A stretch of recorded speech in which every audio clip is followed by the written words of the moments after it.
hazırlayacağım. Bunun için bize lazım olacak 125 gram kərə yağı. Yumuşaq kərə yağı da olar və yaxud da biraz belə əridib də qata bilərsiniz. Bunun üzərinə 1 stəkan şəkər tozu,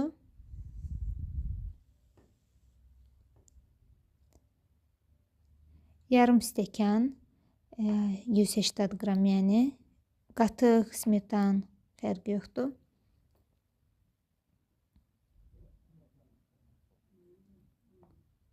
Bunları qarışdırırsınız. Üzərinə 2 yumurta,